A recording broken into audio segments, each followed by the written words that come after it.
यस्ते चतुरो धम्मो सदस्य धर्मीशिनो संचं धम्मोदीति चाहो सवेन पसंति। भगवान बुद्ध को मैं त्रिवार वंदन करता हूँ। बुद्धिसत्ता डॉक्टर बाबा साहेब की धर्म क्रांति को मेरा जीवन समर्पित करता हूँ और मैं भाग्यशाली हूँ, पुण्यशाली हूँ कि मुझे एक अच्छे गुरु मिले और इस गुरु की वजह से ही मैं आपके यहाँ भोजन दान मिला। मैं भाग्यशाली हूँ कि मुझे बाबा साहेब को, आप भी भाग्यवान हो कि आप पुण्यशाली हो। भाग्यवान इसलिए कि आपने बाबा साहेब को विचार को समझा, पुण्यशाली इसलिए कि आप बुद्ध धर्मों को सबको समर्पित है।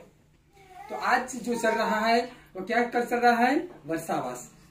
तो वर्षावास निमित्त के आप लोगों ने भोजन दान रखा ना, तो मैंने गाथा बोली, लेकिन अगर आप विचारिए सुजाता ने भगवान बुद्ध को खीर नहीं खिलाई होती तो क्या हमको भगवान बुद्ध मिलते? अगर भगवान बुद्ध नहीं मिलते तो क्या जब सदधर्म की बातें हम सुनते? अगर सदधर्म की बातें भिक्षु संघ ने नहीं की होती तो क्या समान अशोक तो पूरे एशिया खंड को बुद्ध धर्म सिखाई संस्कृति को प्रसारित करता? तो बाबा साहेब बौद्ध धर्म स्वीकारते? तो आज हम लोग बुद्ध क्यों? क्या पुण्य कर्म का 1000 फल होता है। कितने होते हैं? एक पुण्य कभी भी मरता नहीं है, पुण्य पुण्य हो जाता रहता है। तो एक अच्छा मित्र होता है, ये 100,000 मित्र घर में लाता है। कितना आता है? एक अच्छा मित्र 1000 मित्रों को संपर्क कराता है ना। तो आज गुरुवर्य यश प्रज्ञा बुद्धि की वजह से मुझे एक अच्छा परिवार मिला। मैं देखा हम जो ला रहे तो आपकी स्माइल दिखे, मैं खुश आएगा कि आपके जीवन में धम्मा है। मैं देखा कि स्माइल देखा कि श्रद्धावान है, तो मैं खुश हो गया। तो आज के दिन कि बाबा साहेब आम्बेडकर जब बौद्ध धर्म मिला तो कदानच धम्मचर्या ना तकाना च संगो अनवज्जा कम्मानी तम मंगलम उत्तम।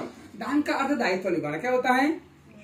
तो आप लोगों ने दायित्व निभाया। इसलिए कि धर्म की 3 बातें होती है, शिक्षा, संस्कार और संस्कृत। तो आप लोग ने वर्षावास के निमित्त में भोजन किया, यानी कि दायित्व निभाया। और आज के दिन आपने क्या बोला कि मैं धम्म श्रवण करूंगा, लेकिन आज पूरे दिन क्या करते आप? खेत में कहते ना। लेकिन आज अपने मन में संकल्प किया कि मैं आज भिक्षु को भोजन करूंगा और मैं अच्छा धर्म की बातें सुनूंगा। ये जो लड़का है ये लड़का वो बोल नहीं सकता, लेकिन सुन तो सकता है ना, वो सुनेगा। मैंने कुछ सुना था, ये छोटे लड़के बोलते ने कि मेरे घर में बचपन में भिक्षु संघ आते थे और मेरी मम्मी बुलाती है। तो बाबा साहेब महान किसने बनाया? उनके पापा ने। शिवाजी को किसने महान बनाया? जीजाबा ने बनाया ना। तो जो माता पिता है, तो माता है ना, मार्ग दाता है। क्या है?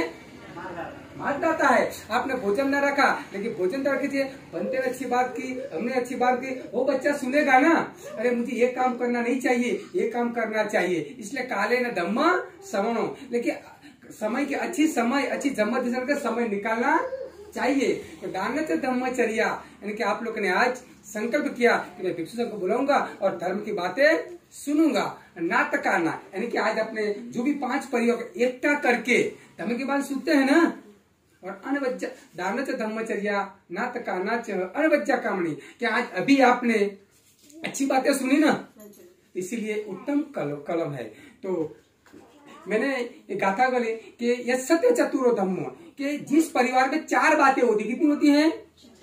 सत्य, शील, त्याग और बलिदान की बातें होती है, वो परिवार कभी भी दुखी होता है।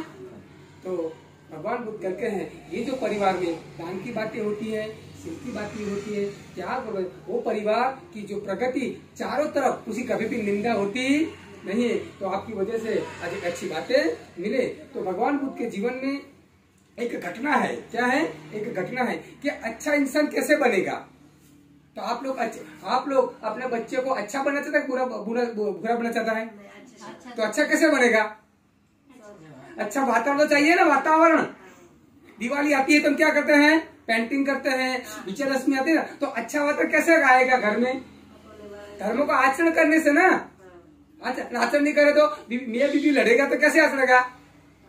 तो एक कथा है, एक गाथा है कि हर माँ बाप अपने बच्चों को अच्छा देखना चाहता है, लेकिन अच्छा वातावरण अच्छा नहीं ना। इसीलिए मैं बात बता दूंगा कि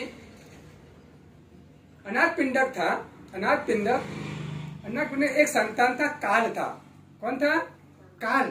काल बचपन से तूफानी था, धर्म को रुचि नहीं थी, बस खाना पीना मस्ती करना, खाना पीना मस्ती करना। तो अनाथ पिंडक बहुत चिंतित रहा, मेरा बेटा बिगड़ जाएगा तो, मेरा बेटा अच्छी सोबत नहीं मिलेगी तो बहुत दुखी था। वो दान धर्म करता था, लेकिन उसका जो चित्त था ना पूरा अपने बेटे पे था। अरे बेटा बगड़ जाएगा तो मेरी संतान, मेरी संपत्ति कहीं और न चली जाए, मेरी संपत्ति का खराब रास्ते पे दुरुपयोग न हो जाए। तो वो काल था, वो तूफान कर रहा था और अनाथ पिंडक बहुत दुखी होता। अरे मैं इतना दान कर रहा हूँ, लेकिन मेरा बच्चा दान धर्म नहीं करेगा तो, मेरा बच्चा अच्छी बातें नहीं सुनेगा तो मेरा तो जीवन पर हो जाएगा, मेरी बुढ़ापी क्या सलामत। तो एक दिन उसके विचार आता है कि मेरे बच्चे को कैसे अच्छा संस्कार दूं, अच्छी संगति कराऊं, अच्छे धर्म की बातें सुनाऊं। तो आप लोग पुण्यशाली हो कि आज मौका रखा, मैं इसी पर बोलना चाहता हूँ। तो अनाथ पिंडक एक दिन मन में सोचता है कि मेरे बच्चे को अच्छे संस्कार भी देना है और अच्छा धर्म सुना। तो एक दिन काल को बुलाता है और कि बेटा मेरी बात सुन, अब तू बड़ा हो गया है, तू तेरे जिम्मेदार होना चाहिए। तो काल ये तेरे हर दिन बिहार में जाने का, कहाँ जाने का?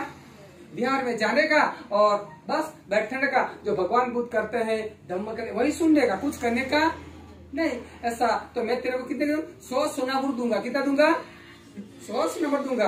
तो फिर हर दिन काल जाता है और काल देख बहुत खुश होता है कि मुझे तो पैसा मिलता है देखने का, सुनने का।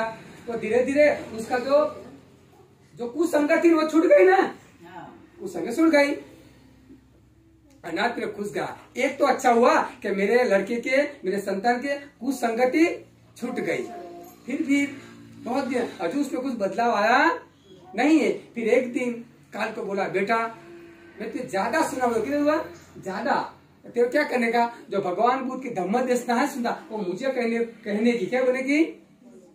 जो भगवान बुद्ध के जो उपासक है, जो भिक्षु लोग है, जो धम्म देशना करे, मुझे सुनानी पड़ेगी। तो पहले क्या मित्र छूट गए ना, फिर धीरे धीरे उसके जो माइंड में जो कुविचार चलते थे ना, मैं यहाँ पैसा वापरूंगा, यहाँ करूंगा, उससे धीरे धीरे वो कचरा मगज में निकल। क्यों? वो भगवान बुद्ध की कथा सुननी पड़ी, तो उसमें जो अकुशल विचार थे वो निकल गए और कुशल कर्म वहां से भाग गए। वो धीरे धीरे अपने पिता को कहता, बेटा पिताजी भगवान बुद्ध ये कथा की, ये बनते ये कथा की और अच्छा जीवन मिला। उसमें धीरे धीरे इसके जो माइंड में अकुशल विचार थे वो नष्ट हो गए और कुशल कर्म पैदा हो गए। तो धीरे धीरे अनाथ पिंडक खुश हुआ कि मेरे बच्चे में तो सुधार तो आ रहा है। बहुत दिन होगा अभी कि वो अपने आप से सुधर रहे थे, मैं सुधर रहा हूँ। तो लालच है ना, ये तो लालच है।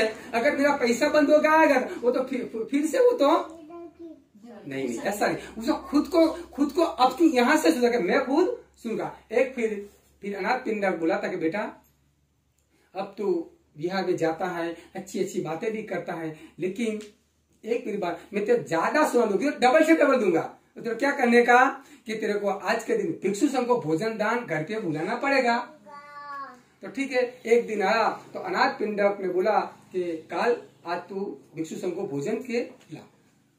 तो बहुत खुश था, आज को ज्यादा पैसा देने वाला था ना, ज्यादा से ज्यादा।